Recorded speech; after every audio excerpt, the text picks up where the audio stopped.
Yuk. Assalamualaikum warahmatullahi wabarakatuh.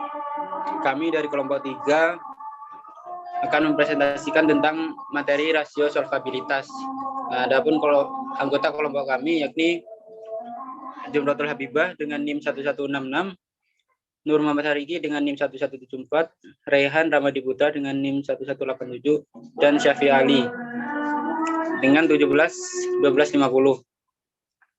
Untuk presentasi yang pada bagian pertama akan dijelaskan oleh Habibah. Silakan Habibah. Baik, di sini saya akan menjelaskan tentang pengertian rasio solvabilitas. Rasio solvabilitas atau leverage ratio yaitu rasio yang digunakan untuk mengukur sejauh mana aktiva perusahaan dibiayai dengan utang, yang artinya berapa besar beban utang yang ditanggung perusahaan dibandingkan dengan aktivanya. Next. Selanjutnya ada tujuan dan manfaat rasio solvabilitas. Yang pertama, mengetahui posisi perusahaan terhadap kewajiban kepada pihak lain atau kreditor. Yang kedua, menilai kemampuan perusahaan dalam memenuhi kewajiban yang bersifat tetap, seperti angsuran pinjaman termasuk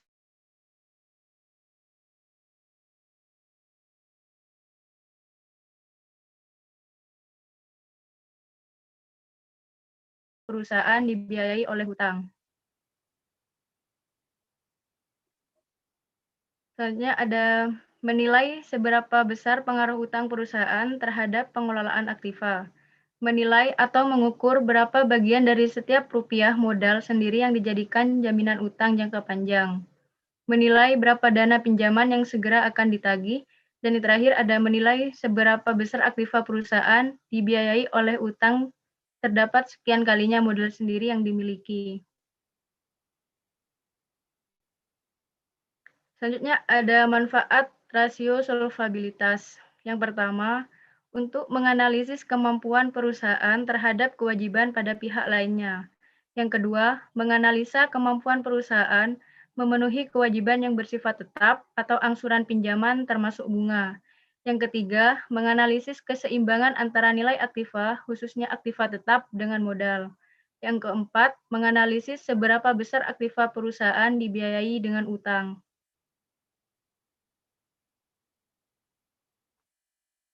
Selanjutnya ada menganalisis seberapa besar utang perusahaan berpengaruh terhadap pengelolaan aktiva. Menganalisis atau mengukur berapa bagian dari setiap modal sendiri yang dijadikan jaminan utang jangka panjang.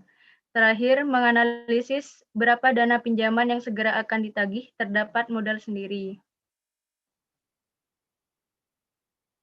Selanjutnya ada jenis-jenis rasio solvabilitas. Yang pertama, debt to asset ratio. Yang kedua, debt to equity ratio. Yang ketiga, long term to equity ratio. Yang keempat, terms interest earned. Yang kelima, fixed charge coverage.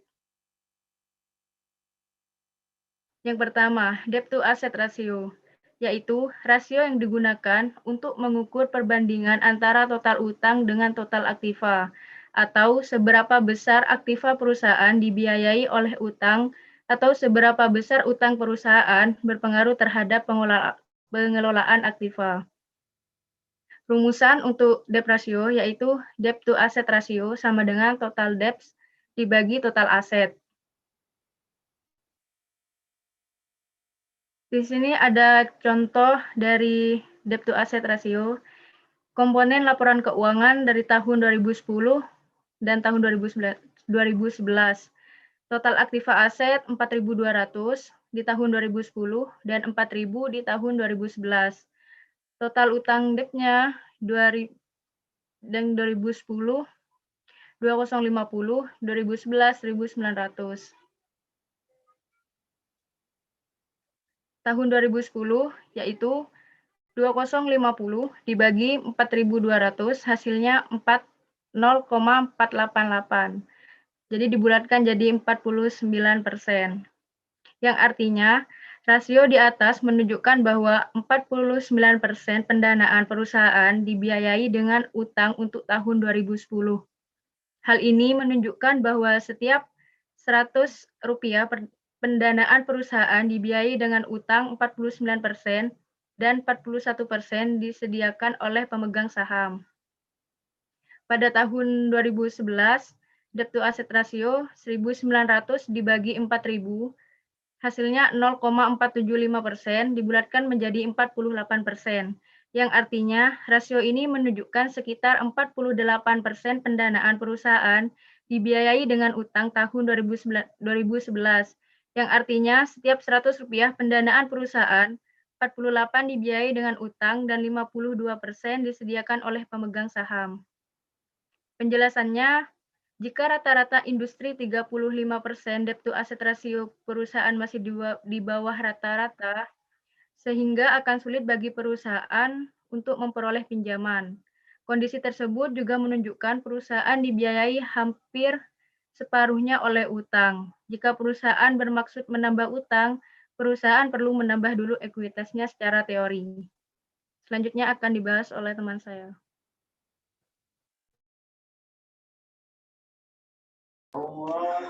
Kita masuk ke rasio yang kedua ya, yaitu debt to equity ratio.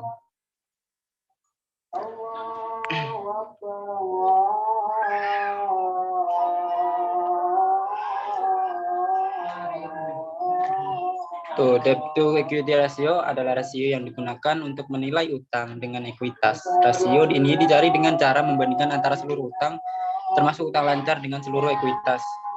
Rasio ini berguna untuk yang disediakan peminjam atau kreditor dengan pemilik perusahaan. Dengan kata lain, rasio ini berfungsi untuk mengetahui setiap rupiah modal sendiri yang dijadikan jaminan utang. Bagi bank atau kreditor, semakin besar rasio ini akan semakin tidak menguntungkan, karena semakin besar risiko yang ditanggung atas kegagalan yang mungkin terjadi di perusahaan. Namun bagi perusahaan justru semakin besar rasio akan semakin baik. Sebaliknya, jika rasio rendah, semakin tinggi tingkat pendanaan yang disediakan pemilik dan semakin besar batas pengamanan bagi peminjam jika terjadi kerugian atau penyusutan nilai aktiva. Di sini ada rumus debt to equity ratio, yakni debt to equity ratio sama dengan total utang atau debt dibagi ekuitas.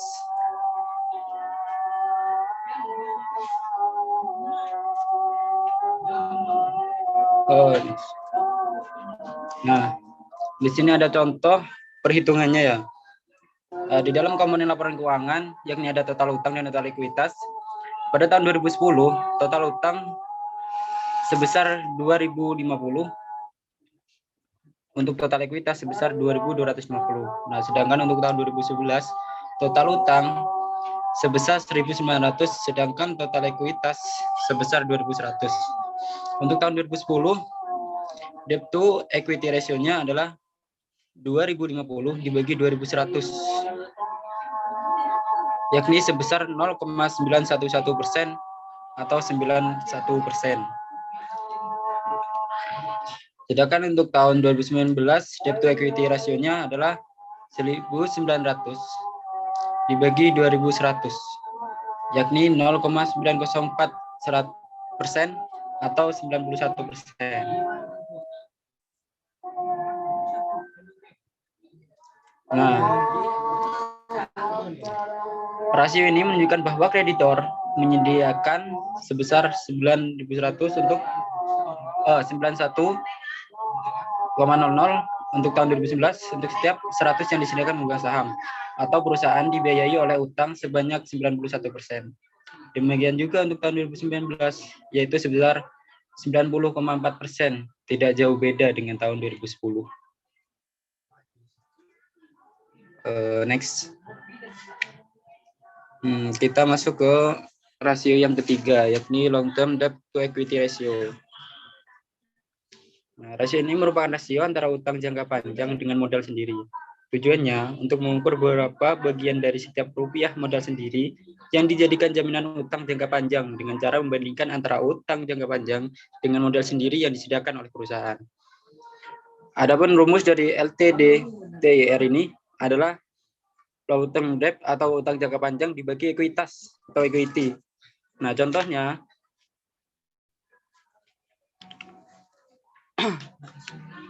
di sini ada komponen laporan keuangan untuk total utang jangka panjang dan total equity. Nah, pada tahun 2010, total utang jangka panjangnya 1.300 Sedangkan untuk total equity-nya 2.250. Sedangkan untuk tahun 2019, total utang jangka panjang yakni sebesar 1.150, untuk total equity sebesar 2.100. Hal ini dimaksudkan tahun 2010, yakni perhitungannya adalah 1.300 dibagi 2.250. Dapat kita jumlahkan, ketemu hasil 0,577% atau bisa dibulatkan menjadi 58%.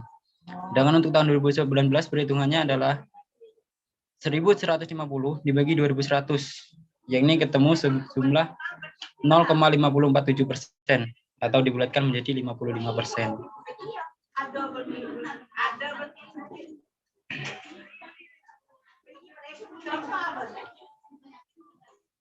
Next.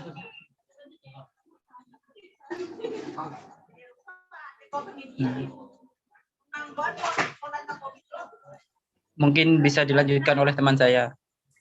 Selanjutnya yaitu time interest earn. Rasio yaitu rasio untuk mencari jumlah kali perolehan bunga. Rasio ini diartikan juga sebagai kemampuan perusahaan untuk membayar biaya bunga. Rasio ini berguna untuk mengukur sejauh mana pendapatan dapat menurun tanpa membuat perusahaan merasa malu karena tidak mampu membayar biaya taruhannya. Bila perusahaan tidak mampu membayar bunga dalam jangka panjang, menghilangkan kepercayaan diri dari para kreditor. Bahkan ketidakmampuan akan mengakibatkan implikasi hukum bagi perusahaan.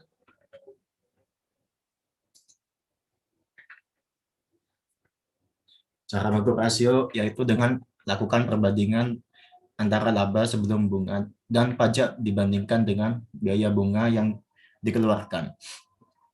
Dengan demikian, kemampuan perusahaan untuk membayar bunga pinjaman tidak dipengaruhi oleh pajak. Di sini ada rumus time interest ratio, yaitu bisa EBIT dibagi biaya bunga atau EBT ditambah biaya per biaya bunga. Yang artinya EBT itu earning before tax, yang EBIT itu earning before interest and tax. Di sini ada contoh soal mengenai time interest earned. Pada tahun 2010 EBIT-nya itu sebesar 1.800, 2011 sebesar 1.300. Biaya bunga sebesar 180 dan 2011 170. Pada tahun 2010 yaitu dihitung 1.800 per 180 sama dengan 10 kali. Pada tahun 2011 1.300 dibagi 170 yaitu 7,6 kali.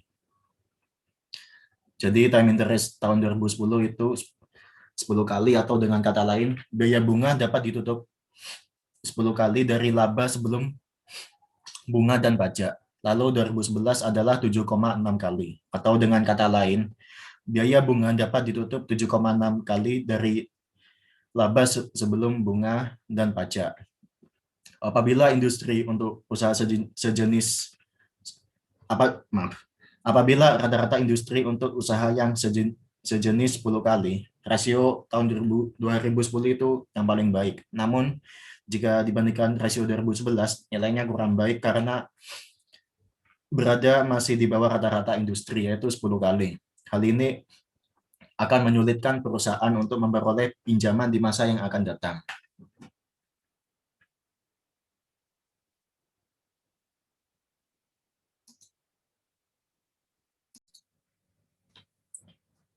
Yang selanjutnya yaitu fixed charge coverage atau FCC.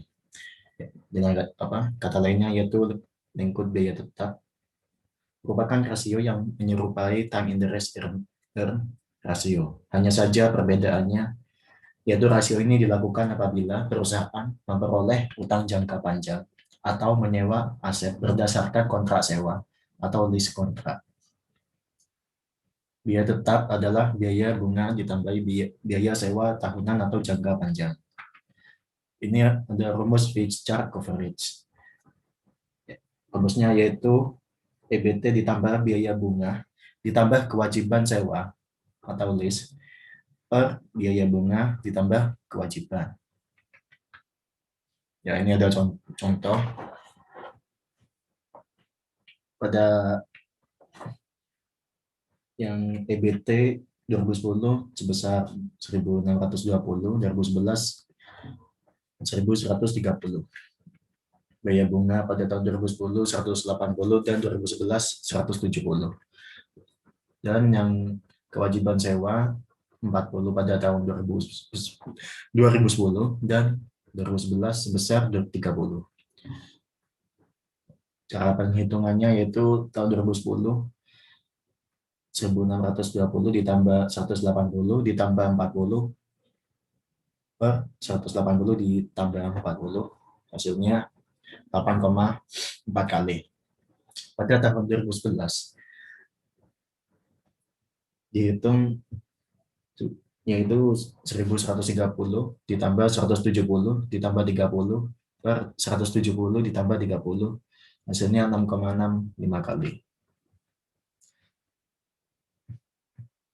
Rata-rata industri untuk fixed charge coverage itu 10 kali. Namun di tahun 2010 itu cuma 8,4 kali. Dan ini dinilai kurang baik karena masih di bawah rata-rata industri dan tentu menyulitkan perusahaan untuk memperoleh pinjaman.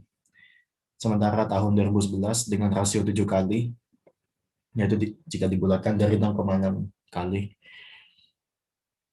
itu juga dianggap tidak baik karena berada di bawah rata-rata industri sehingga menyulitkan perusahaan dalam memperoleh pinjaman. Ini merupakan hasil pengukuran dari awal sampai akhir.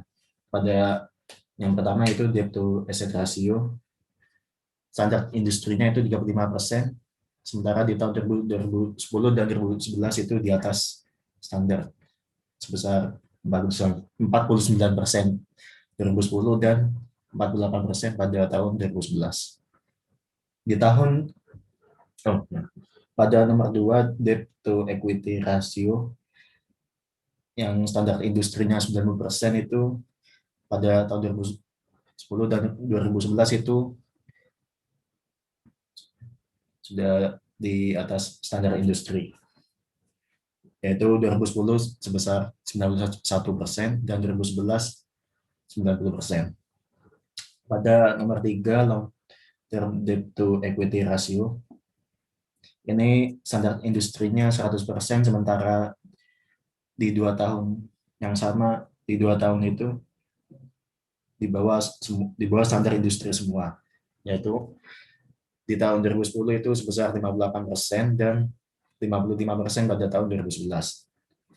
Pada nomor 4 yaitu times interest earned, itu standar industrinya sebanyak 10 kali, yang hanya di atas atau sama standar industri itu cuma di tahun 2010 yaitu 10 kali, sementara 2011 itu di bawah standar industri yaitu 7,6 kali. Pada nomor 5 fixed charge coverage itu di 2010-2011 itu di bawah standar industri, yaitu pada tahun 2010 sebesar 2,4 kali, sementara 2011 6,6 kali. Sekian